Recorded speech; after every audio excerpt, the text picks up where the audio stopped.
Hello everyone, my name is Relax and Panic, and this is another reaction to the Monogatari series. It is Owarimonogatari Season 2, and it's the first episode, so you know what to do, as always. If you want to see the reaction itself, just go down into my descriptions, follow the links, replace the circumflex.parts with real dots, and enjoy. Once you've done, feel free to come back here and hear my thoughts about this. See you soon. For those that came back, welcome back. Now, I seriously don't know where to start. This was so much. This was so much and so long and really deep in many ways. And I'm pretty sure I missed a lot. And I don't get the concept of everything that they were talking about. I wrote down quite a bit, but still not enough, I would say. So let's see. Sorry. It was very long for me today. We started off with Aragi talking about the fact that he is weak. He always felt weak and he became more weak over the time. So he had a monologue there in many ways. In the beginning of this episode, if I can call it so, he was not really aware of the fact that he died, that he was killed. And he said about himself that he was always a fool, and foolishness ends with death, and it's kind of that death is the end of foolishness. So, yeah, well, just to then be foolish again while greeting Hachikuji, very fittingly.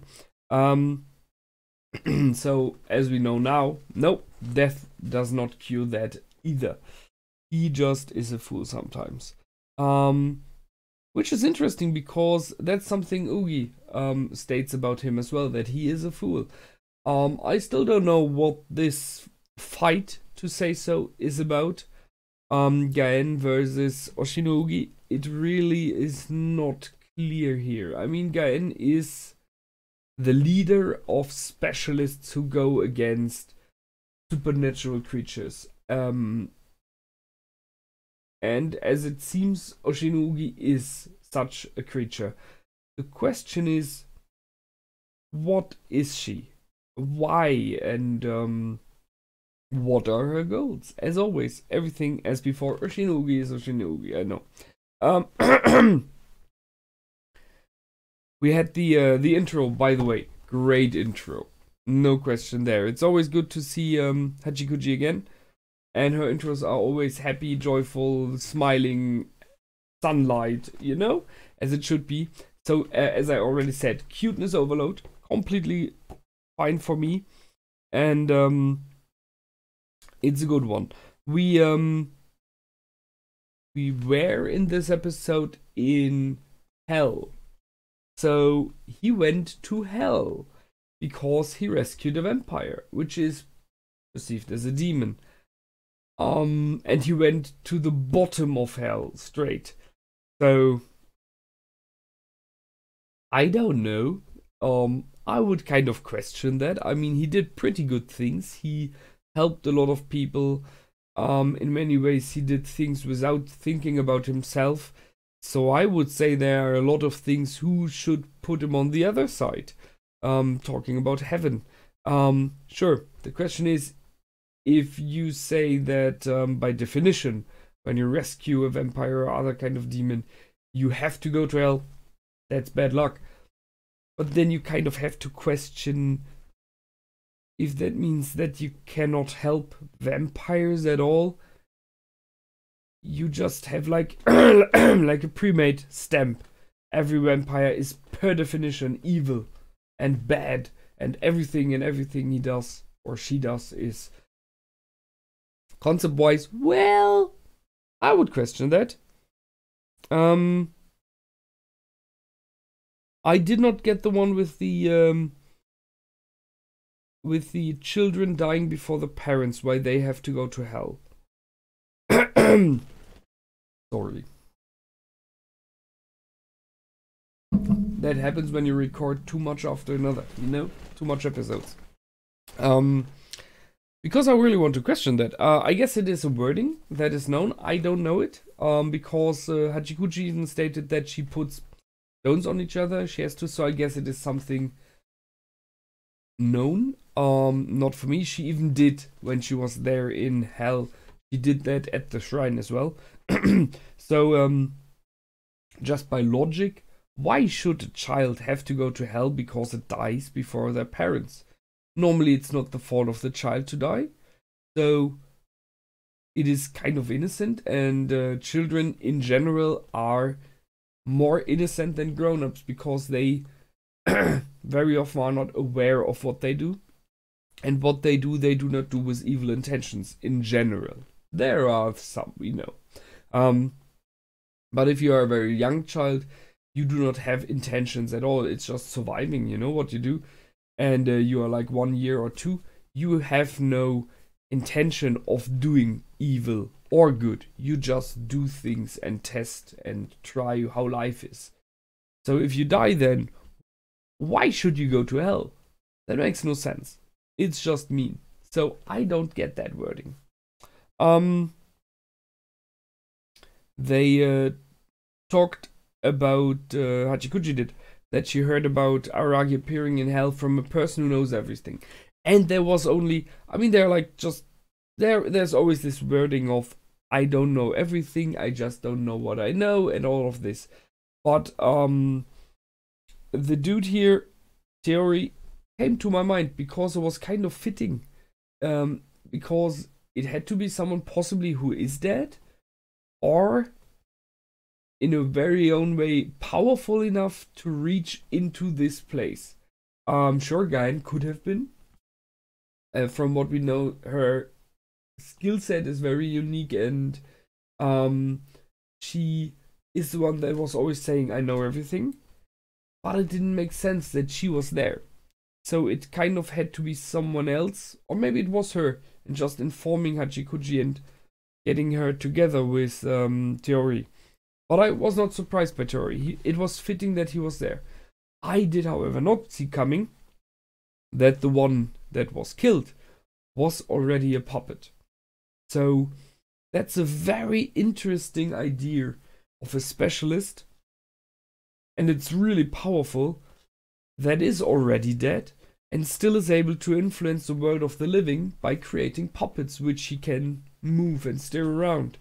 So, strange, and we are going into a level of abilities and possibilities that are, well, dangerous.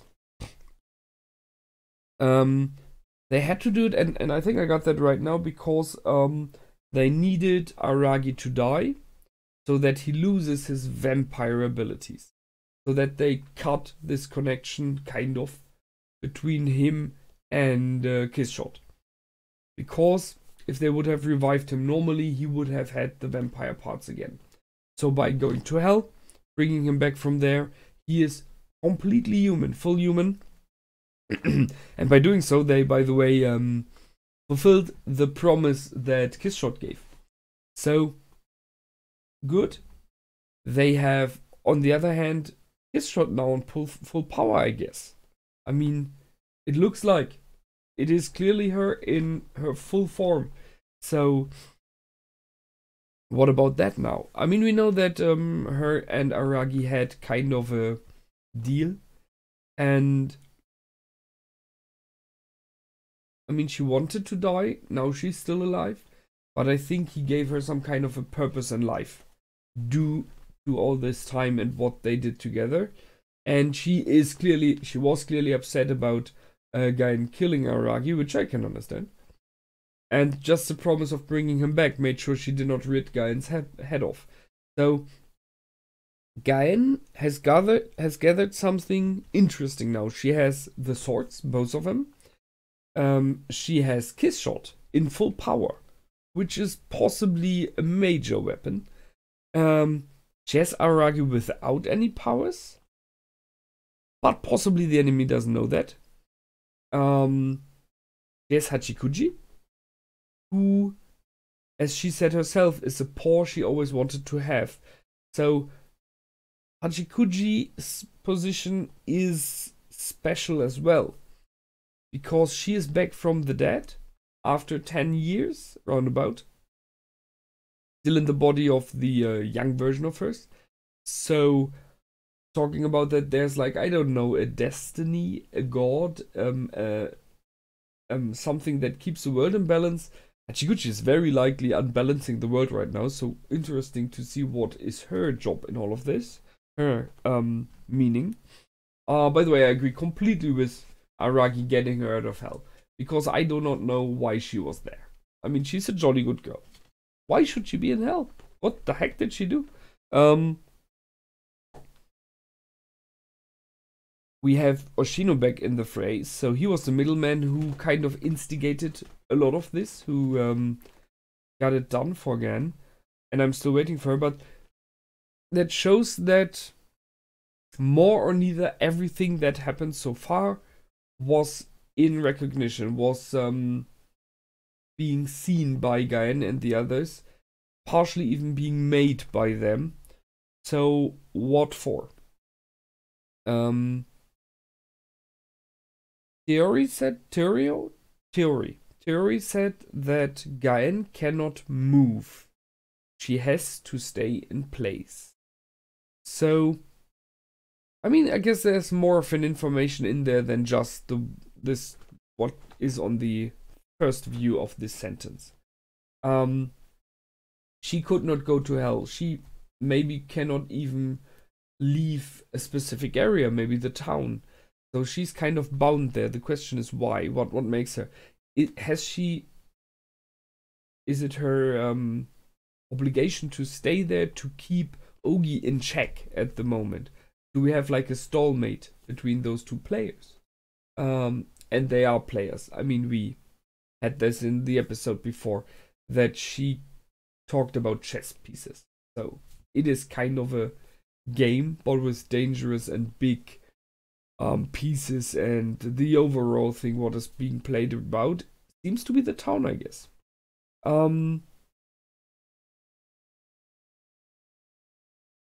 They brought in the philosophical question, who has the right to be resurrected? Which I can bring into the second question, which automatically gets out of this. And who is the one to decide who has to be resurrected? So it's one, who would have this right to that everyone would say, or anyone would say, this one is the right one. You can resurrect one person. This one has it to be. It has to be Einstein. It has to be I don't know, Mahatma Gandhi. It has to be Mother Teresa. Who would have the right to claim that, and by what? By being ethical good in our view. Other people might disagree, you know, see something else different, important. Just as example, you take Mother Teresa and you take Einstein or Hawkins. Nowadays it would be. Would you go with the one that did good, or hopefully the inner belief of doing good is worth in itself? So there will be Mother Teresa. Or would you go with science? You need intelligent people. You need the brains to bring humanity forward in general. Then you would go with Einstein, Hawkins, people like that. That's one side. Questioning the fact if those people would agree with being resurrected, if Mother Teresa and people like her would be so genuinely good that they just do it because it is the right thing to do, they would very likely disagree with being revived. Because they would say, I'm not better than anyone else. Everyone should have this right. They would possibly deny that. From what we've seen from Einstein and Hawkins, it's likely they would disagree as well, by the way. But then who knows, right? That's one side. The other is, who is to decide that? Who has this right to say, I have the right to revive people? I have the right to choose. That's the next thing. Because someone, a human being, who says, I decide re-revive this person, it's a very ethical question. because everything that happens afterwards is your responsibility. It's the same with cloning, it's the same with creating life in whatever kind. If that what you create does stuff, it is partially your responsibility.